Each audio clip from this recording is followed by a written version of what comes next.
Well, for more, we're joined now by two guests. Reza Marashi joins us from Washington, D.C., Research Director at the National Iranian American Council. And Glenn Greenwald joins us via Democracy Now! Video stream, constitutional law attorney, political and legal blogger for Salon.com. He's been writing about what he calls irresponsible media fear-mongering around Iran. Reza Marashi and Glenn Greenwald, welcome to Democracy Now! Glenn, let's start with you. You know, we just finished a conversation with Jeremy Scahill about the targeting of American citizens in Yemen, the killing of Alaki, his son, and the killing of many other Yemenis by drone attacks. Can you talk now about what we're seeing with Iran and Israel? Well, what's so bizarre is that if you listen to the media, you would see Iran as this sort of irrational aggressor, this country that is just kind of lashing out arbitrarily at other nations and specifically at Israel and the United States for no reason. And what's so amazing about that is it completely ignores the context of what the United States and Israel have been doing to Iran for the last several years. On a virtually daily basis, you can pick up newspapers in either of those countries and see constant threats issued to attack Iran. There is widespread belief among virtually everybody that those two nations jointly were responsible for a very sophisticated cyber warfare attack on the nation's nuclear facilities with the Stuxnet virus. There have been a string of Iranian scientists who have been murdered through means that are clearly terroristic, whether it means bombs exploding on Iranian soil or magnetic bombs strapped to cars where scientists have been killed, their wives have been severely wounded. And you even have an NBC report from last week that says that a dissident organization that has long been devoted to the overthrow of the Iranian government, the MEK, a group that the United States government has long classified as a terrorist organization, is being armed, funded, and trained by Israel. And we've known for a long time that numerous prominent American officials and politicians from both parties are on the payroll of the MEK and have been advocating on their behalf. So when you talk about Iran's terrorist network and engaging in terrorism and aggression, what I think we need to realize first and foremost is that they've been the target of exactly those sorts of attacks by the U.S. and Israel at the same time that the U.S. virtually has Iran militarily encircled with military bases in virtually every bordering country. And just like Jeremy described how when you drone attack and kill civilians in a country like Yemen, you generate severe blowback and anti-American animus, the same thing is obviously going to happen when you target a country like Iran with those sorts of series of attacks. And it's why diplomacy and negotiation, exactly what the U.S. government refuses to do, is the far better course. Well, Glenn, one of the points that you've made in some of your writings is that the astounding press clamor around Iran is somewhat different from the clamor in the lead up to the war against Iraq, in that the press seems to be even more vociferous than the administration. Whereas at least in the situation with Iraq, it was the administration that was using the press, and the press was going along. But in this case, it seems that the press is its own agent in drumming up war.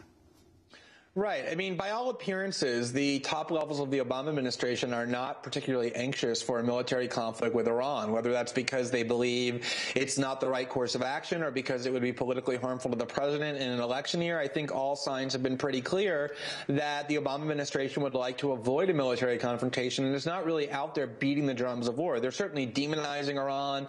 They're orchestrating very severe sanctions that are harming the people of Iran and increasingly serious ways, but they don't really seem to be eager for a confrontation with Iran the way the Bush administration was with regard to Iraq in 2002 and 2003. I think what you're seeing is the military, the American media speaks to people other than top-level Obama administration officials. They speak to Israeli officials. They speak to neoconservatives who are very much in positions of influence. They speak to other people who are probably hawkish within the Obama administration who do seem to want a confrontation with Iran, and the American media is leading the way, as usual, in demonizing Iran, in ratcheting up fear levels. There was an extraordinarily irresponsible report yesterday from ABC News, Diane Sawyer and Brian Ross, claiming that synagogues and other Jewish facilities in New York City and around the country are now targets of Iranian terror, even though there's zero evidence for any sort of claim like that. There are now claims from the Wall Street Journal and the New York Post that Iran has an operation operational relationship with al-Qaeda. And so what you see is exactly the same kind of techniques, they're not even hiding it, that were used to lead the nation to war in 2002 and 2003 are now being employed for Iran. Glenn, we want to go to a clip of that report on ABC News that you just referred to by Diane Sawyer and Brian Ross. Sawyer begins by warning a kind of shadow war being waged by Iran around the world. Evidence of a kind of shadow war now being waged by Iran around the world. Tonight, Israeli and Jewish facilities everywhere, including here in the U.S., are on heightened alert. Overseas, today, 3 U.S. warships defied Iranian threats and entered the vital oil gateway, the Strait of Hormuz. Our own Martha Raddatz right there on board, and she'll bring us her report in a moment. But first, we want to tell you what is causing this new concern and the evidence of secret Iranian attacks. ABC's chief investigative correspondent Brian Ross has been talking to the FBI all day. Brian. Well, Diane, it appears to be hit squad versus hit squad, with the FBI telling ABC News tonight it is worried the violence could spill over to the U.S. Israeli diplomatic facilities and Jewish places of worship in at least 10 U.S. cities have been told they could be targets. That was the report by Brian Ross and Diane Sawyer on ABC. Reza Marashi, let's bring you into this discussion. You're with the National Iranian American Council. Your response and how Iranians are responding right now as the escalation of rhetoric against Iran continues. Well, this Iranian government has recently changed its strategic calculus and its strategic outlook, and has said very plainly multiple times that they will now respond to pressure with pressure. And, you know, I think we need to look beyond and move past this chicken and egg argument of who's doing what to who and who did it first, and focus on how do we stop it, because there is a steadily increasing chance of conflict between the United States and Iran and Israel that could draw in the rest of the world that I think all parties would independently seek to avoid. What makes this so dangerous and increasingly likely is there's little to no communication going on between the parties. And when you don't communicate, that increases the likelihood for misperceptions and miscalculations. And when you misperceive and you miscalculate and you're not communicating, very, very bad things can happen. And, you know, the Obama administration started its Iran policy when it came into office in an effort to try and shift the paradigm. And various domestic and international political forces, including the Iranian government's own actions, but not limited to, have caused the Obama administration to shift back to what's essentially what the Bush policy was when Bush left office. And we're in a dangerous place now. I don't think that means that war is going to happen tomorrow, next week, or next month. But again, when you don't have channels of communication that can prevent escalation and let people know what red lines are and things like that, then you are setting a dangerous precedent that could quickly spiral out of control. And Reza Marashi, what do you make of the announcement by President Ahmadinejad yesterday in terms of progress in Iran in nuclear enrichment? That's a great question. You know, I don't think it's a coincidence that the same day that the Iranian government responded positively to a letter from the permanent members of the Security Council plus Germany to resume negotiations, they make these nuclear announcements. They put on a nuclear show. I think what they're doing is signaling to the United States and the international community that they'll come to the table and negotiate, but they will not give up their rights through pressure. They will not let pressure force them to capitulate their nuclear rights at the negotiating table. And right now, if that message isn't internalized in Washington to the degree that it seriously considers what Iran's security interests and preferences are, and Washington doesn't seriously consider whether or not it can address them, then these negotiations are going to fail. So we need to take a step back and shift the paradigm. We need to take a step back and say, all right, this is what the Iranian government's doing. This is what they're seeking to accomplish. Not all of our interests overlap with the Iranian government, but there are some interests that do overlap. So focusing on the nuclear issue exclusively, where there really isn't a lot of overlap, is going to doom negotiations to failure. The agenda needs to be broadened to focus on areas of mutual interest, mutual concern, increase the likelihood of not only a way to find a peaceful solution to this crisis and diffuse it, but also figure out a way to get back on the same page, because there's been little to no dialogue and conversation going on. And that's the right way to move things. Earlier this month, President Obama said in an interview with NBC that the United States is working in lockstep with Israel to deal with Iran's disputed nuclear program. I want to go to that clip. Has Israel promised you that they would give you advanced warning to any such attack, should they give you that warning? You know, I won't go into the details of our conversations. I will say that we have closer military and intelligence consultation between our two countries than we ever have. And my number one priority continues to be the security of the United States, but also the security of Israel, and we are going to make sure that we work in lockstep as we proceed to try to solve this, hopefully diplomatically. Reza Marashi, talk about the U.S.-Israel relationship in relation to Iran, and especially in watching the media in these last few days with the attempted assassinations of Israeli officials in various places in India, in the former Soviet state of Georgia.